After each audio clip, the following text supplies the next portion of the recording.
Hello, welcome to the Q&A session. Thank you all for listening in to the conference. We have a live Q&A. Feel free to continue submitting questions. You have at the bottom the Ask a Question tab at the right.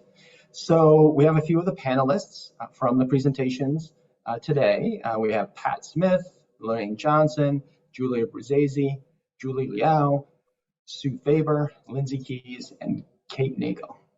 So thank you all for joining the Q&A. I'll start off, maybe start off with some of the quiet epidemic folks. You got a few questions that came in. Here's the first one. I'm so glad you all have made this film. It is powerful, hopeful, and terribly sad. What is your strategy for releasing it? What do you hope for? So we just recently signed a theatrical distribution deal with a company called First Run Features. They're based in New York City, but they have experience bringing films nationwide to select theaters. So if anyone has a theater near them that they would like for us to target, just reach out and let us know. So that's the next step. We're also working with an impact producer. Her name's Kate. She's incredible. She's organizing community screenings around the world. So anyone who wants to host a screening can reach out through our website, thequietepidemic.com, and sign up to host a screening. Some people, I mean, there's a Lyme organization in Colorado, for example, that will be doing a tour of the film around the state of Colorado, meeting with legislators, taking it to medical groups. Other people have ideas to host fundraisers alongside of the film for their various initiatives. So there are so many ways that we want people to use this film. We made it, but we really made it as a tool for everyone to use it in the way that, can help them and whatever plans they already have set in motion. I think, the film's a great tool to bring in the general public and help communicate a really complicated problem. So those community screenings are going to be really important. And right now, what we're really trying to do is build enough buzz around the film that will allow our distributor to make a strong case to online streaming platforms that there are a lot of people out there who care about this film. And, ultimately, we're hoping that by the middle of next year, the film will be on a major streaming platform like Netflix or Amazon or Hulu and can be viewed by people worldwide, because we're getting so many messages from people who are so eager to see the film, but because we're in the film festival circuit and then in theaters, it's just it's a long process. But in the grand scheme of things, considering how long this problem has been brewing, we've got like another 8 months to a year probably before the film is very widely released. And until then, we're working every day on this. This is just, this is the reason that I get up in the morning, is to continue to work on this film and get it out into the world. So even though it's not widely released yet, we really want to hear from folks, ideas that any of you may have for community screenings, theaters near you. And then also we're hoping to take the film to Congress next year. So we really hope that we can unite the Lyme community for that moment. Everyone's welcome. It doesn't matter if we've never had a conversation with you before. We're hoping that the film can really be a tent and we can bring everyone together for this moment.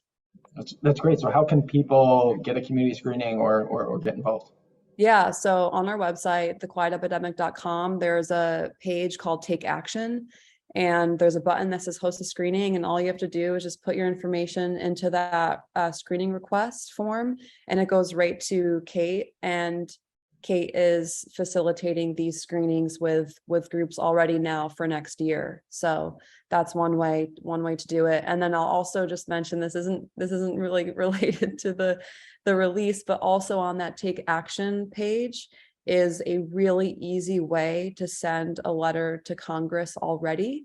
And we've had at least 100 letters sent at this point through that form, but this is still the very beginning. So the more that we send those letters and start to build momentum now, then hopefully, we can get policymakers to watch the film and to pay attention when the time comes to bring it to Capitol Hill. So that's another way to get involved.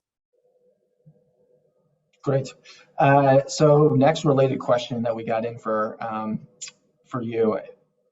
You all look so good. How do you feel today? How is Lyme still impacting you?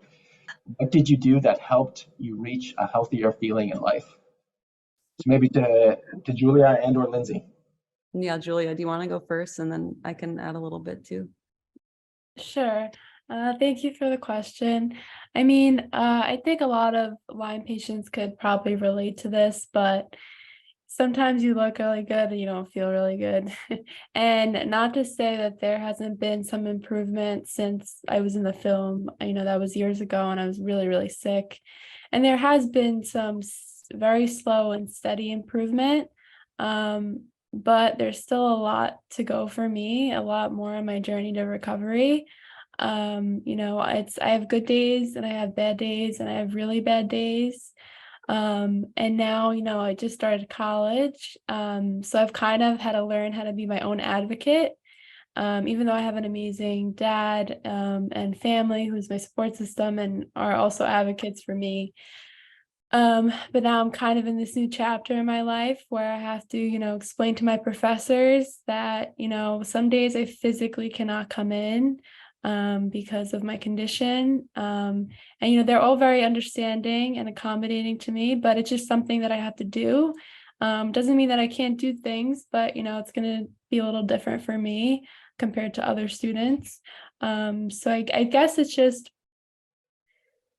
advocating for myself, and like different aspects of my life and trying to take it day by day. But yeah. Yeah, I'll echo what Julia said. I think it's really misleading sometimes. Especially I think, for Winslow and he can't be here right now. He's at a Q&A right now in Utah.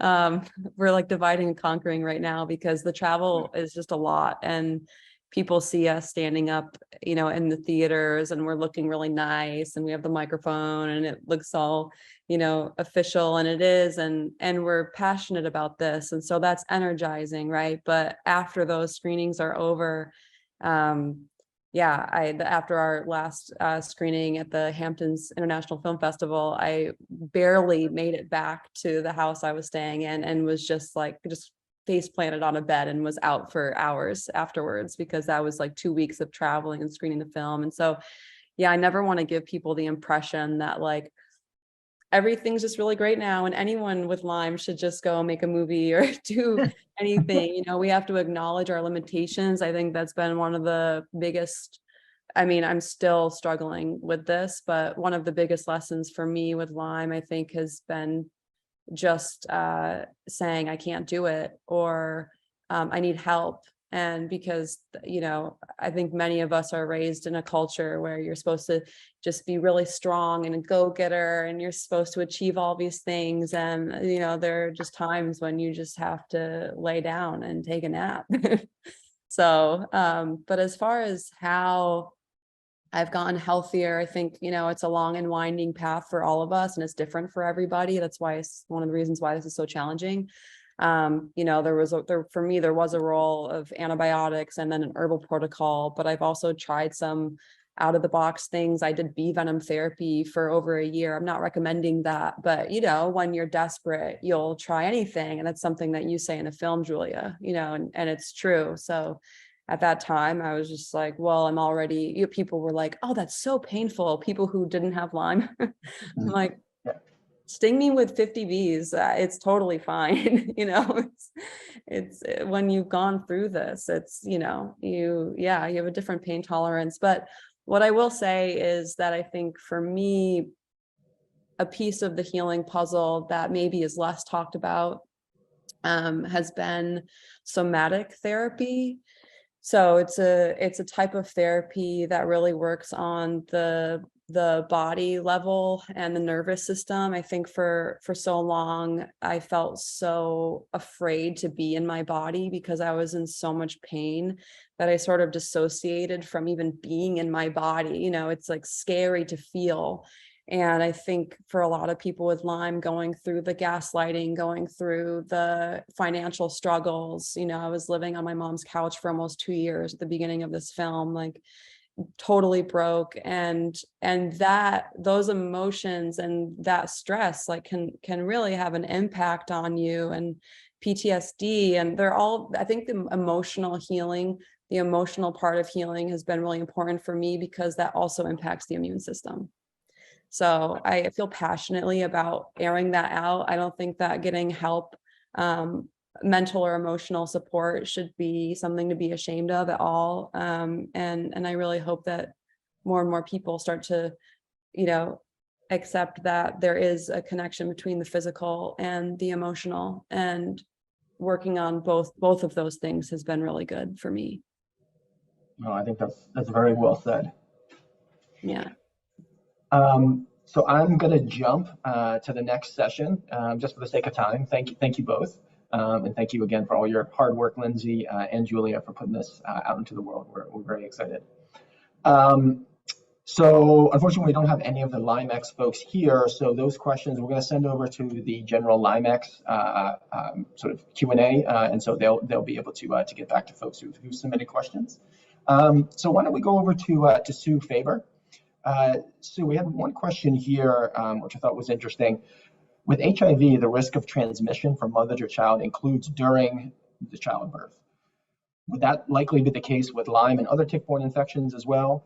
Would there be special attention in future studies for this situation just before, during, and after birth? That's a really excellent and insightful and important question. And we just don't have information on this. We just don't know. It's sad.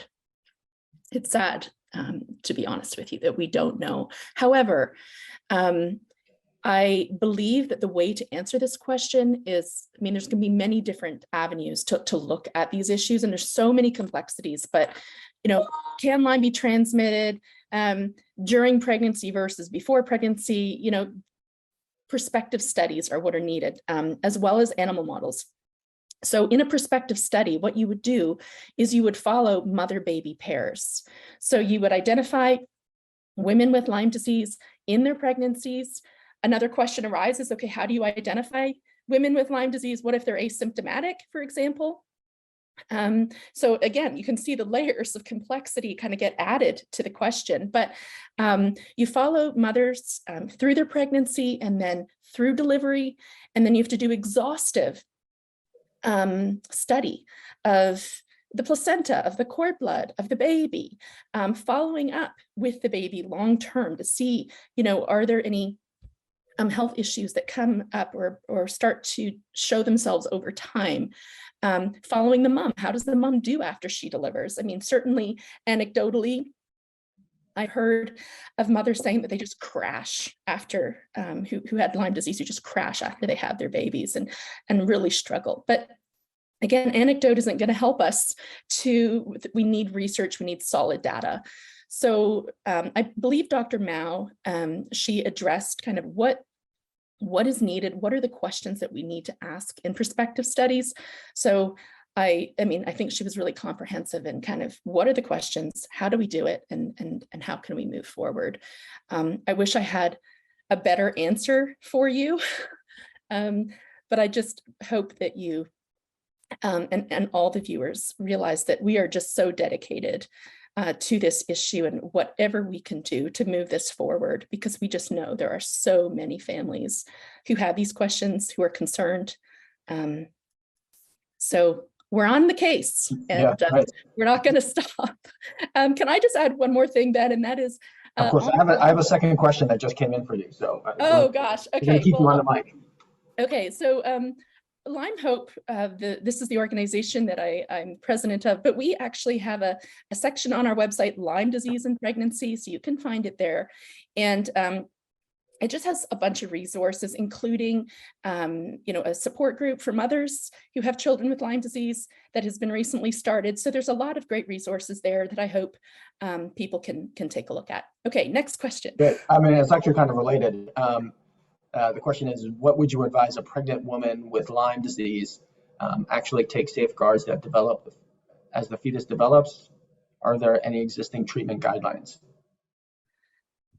Yeah, so there currently are not treatment guidelines that have been focused just on Lyme disease in pregnancy. There's overarching guidelines that include pregnant women, but not specifically treatment guidelines. For example, I'll just give you an example.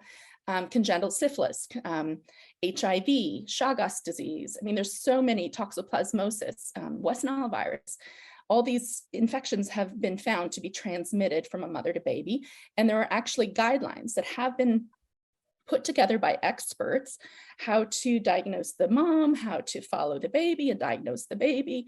And they're exhaustive, extensive. And the other thing with these guidelines, Zika was another example. And the thing with these guidelines is they can be updated in time as more evidence emerges, right? So over time, new stuff might come in that then influences, okay, we need to tweak this or change this or make some added suggestions. So do we have these guidelines for Lyme disease? Unfortunately, not yet. Not yet. I really believe that pregnant women who have Lyme disease need to, I know Kate, you have, Nagel, you've spoken to me about this, as well as Phyllis Bedford from Limelight. You need to be your own advocate. You need to go to your OB-GYN or your healthcare professional and just share what's going on and have them, closely examine the issues, the evidence. The CDC has updated their website to acknowledge this risk. That's so important. So these are all starting points and very important, but certainly also a Lyme literate physician, a physician who's treated pregnancy, who understands Lyme disease and pregnancy. I would seek their care as well, and certainly go back to Limelight Foundation, LymeDisease.org, Lyme Disease Association. They all have physician ways to contact physicians there. So I think that would be a really good starting point to find an educated healthcare professional. And I'm wondering, Kate, if you have anything to add into that. Yeah, I mean, Kate, I would also ask to you sort of on the front lines of some of this work of parents and children. So if you did have any thoughts of, what a parent can do when they realize their child might be sick with Lyme. Yeah, I mean, again, to echo what Sue said, I wish we had a better answer for that. There's just more research needed, but we are providing research or all of the resources updated on our site as soon as we hear about them ourselves. So if you do want to find more resources about Lyme and pregnancy, you can go to limelightfoundation.org and click on our resources tab. There's a drop down to our Lyme and pregnancy page with all of that info. And we do have a Lyme resources button at the bottom. And if you have anything to add to this at this point in time, I would ask you to reach out to me so we can keep that updated. I am keeping offline a list of LLMDs or Lyme literate practitioners, clinicians that do treat pregnant and very young newborn patients. So if you have something to add to that or want to know what I have so far, I'd be happy to discuss that with you. And then on our Lyme and pregnancy page, again, you go to limelightfoundation.org and our resources tab, and then the Lyme and pregnancy drop down.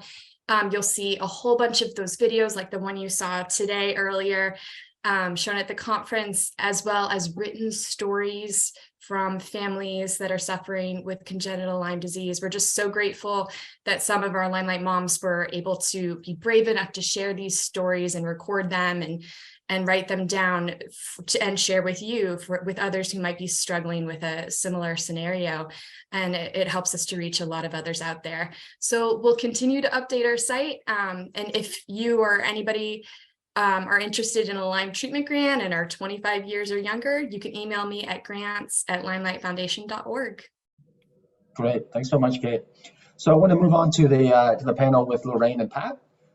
So question for you, Lorraine, that came in. There was some discussion around long-term disability as an important issue for Lyme patients. Can you provide any insights or a potential way forward on long-term disability? Disability is a really big issue for patients. We have, in my Lyme data, we've had patients, about 25% of patients report that they're disabled. We have 65% of patients report that they've either had to quit their job or cut back on their job as a result of Lyme disease. So it's a really big issue. And we know that when people apply for disability, 39% say that they have been denied it. So of those who apply, and not everybody who's disabled applies, right? So it's a very big issue. I think one of the things that's really important is to gather data on this. And we've been fortunate to be gathering this for some time. So, yesterday I spoke with a business insurer and was able to provide them with these statistics, and they included them in their article. It's nice to see the patient voice being amplified and the data from patients being included in these types of articles. And then one other thing that I would say is some time ago, one of the things that LymeDisease.org does is we publish the Lyme Times. And some time ago, it's an older issue, but I don't think it matters because I don't think much has changed in this respect. We put together an insurance issue. And the insurance issue does cover disability, and it does cover different steps that people can take in order to pursue those types of claims. The article that came out in Business Insurer, one of the things that they pointed out that's very difficult, and they were looking at workers' comp in particular, is the issue of demonstrating that your disability was work-related. In that context, having something that's work-related is important. Interesting. So Pat, a question here that actually just came in. Why do states with low incidence of Lyme not take into account that individuals travel and consider that, especially if they have a known tick bite from an endemic state? Any suggestions for those getting their infection documented if bitten out of state? So just that important issue of like people travel. You went to the Northeast to see the lovely foliage this time of year, and then went back to New Mexico. How do you talk to your doctor about that? How do you address that issue? Yeah, it's a good question. And unfortunately, what usually happens, sometimes that question will be asked whether you're, gone out of state, but it's not always taken into consideration. And because the doctors are still reluctant there to do anything. Now, maybe if they find out that you're in North Dakota and you just came back from Connecticut or New York or New Jersey, that they're more likely to take that into account. But again, unfortunately, not everyone, but the doctors that are in a lot of the low incidence states still don't have the familiarity with the disease and what needs to be taken into consideration. And there's new guidelines in 2022 from that the CDC has adopted. And actually they're quite complex, but they are very specific as to how a low incidence person from a low incidence state needs to be how their evidence for Lyme needs to be computed. Now, this is for surveillance purposes, but we know that the doctors often take that to be for clinical purposes. And so a person who's trying to persuade their doctor has to ensure that they provide the doctor with the new guidelines that have a statement on them from the CSTE who developed the guidelines, that these are not meant for clinicians to use to diagnose or for insurers to use to give payment. And so they can print that out from the CDC site and take that in. Then that provides the doctor with, I think, a little more latitude and judgment as to whether or not they're going to diagnose that particular individual, even though that they may have a travel history. And that certainly should be discussed and can be discussed. Okay, I think some good points. You mentioned in passing during our conversation about students, kids in school. Do you have any thoughts for a parent facing that issue where you have a student, maybe a child, elementary school or high school, that's facing Lyme and having difficulty in school and what they can do? Definitely that. And I speak from experience. My daughter was out of school 4 full years and 2 partial years. Yet she was able to go to a very good college at the end, despite that fact. And I will tell you also, as my experience from a 12-year Board of Education member and board president, that what a parent should do, first of all, is you need to become familiar with any state laws that your state has regarding Lyme disease in particular, or tick-borne diseases, and education. Some states do, New Jersey does. We had the first law in the books on that, mandatory in services. Rhode Island has passed some with the schools. I don't remember particularly what, and there might be a few other states that have those. Check those out. Then what you need to do is you need to become familiar with the policies of your school district. Now, they probably do not have policies in particular on Lyme, but they have policies on absences and homework and how a child can be absent for long periods of time and then go back to school, and then maybe 3 days later they're out again. What I had to do, but I was a board member, so I could readily do this, but parents can influence that. You can change those policies so that a child can do exactly that. I call it an in-out situation, where maybe the child's out a week and then they're suddenly back in for a few days. And it's very important with children, especially those that are going to be out longer term, that they have the ability to do that. Because if you're out longer term, your child is missing out totally on social, all that social interaction and being in school. If they can be in a week, they should be able to be in a week, but they're either their IEP or their 504 plan, whichever they have, needs to be adjusted to include that. And no parent should take the answer that districts cannot do that. I am here to tell you they absolutely can. And parents have recourse. A lot of times parents aren't willing to file complaints under IDEA or complaints about 504 plans. You can do that. And I will tell you that there was a student that I worked with who the district screwed around with his education for 2 years. He was in and out all the time for these 2 years in high school.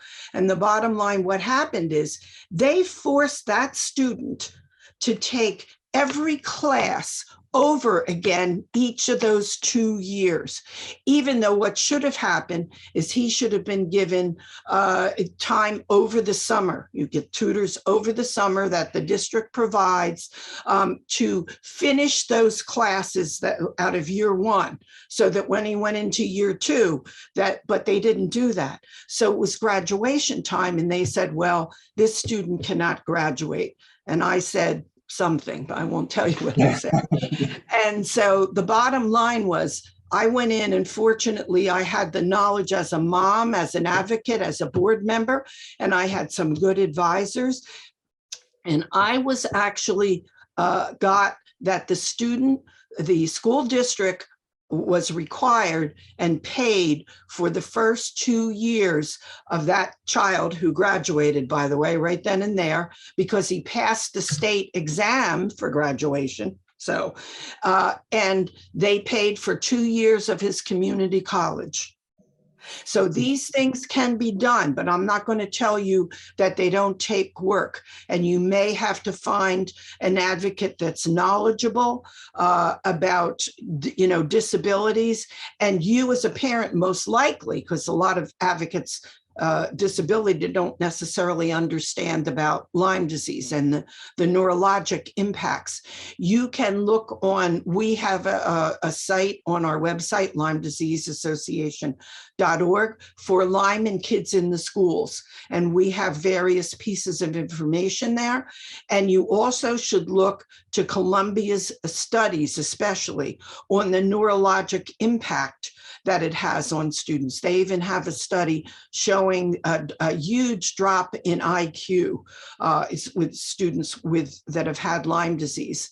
And so these are things that can be done. and one more point, and we have a bill in Congress, the Child Act of 2021. It'll probably carry over into the next session, that would specifically call out Lyme disease as an example under the IDEA, the Individuals with Disabilities Education Act. Your child is covered under that already, but there's because Lyme, and the district's not in understanding a lot of times, we need to get it in there as a specific example. We'll let you know, the Lyme community, when you should take action, when we feel that the bill is in a position where we may be able to get it through next time around.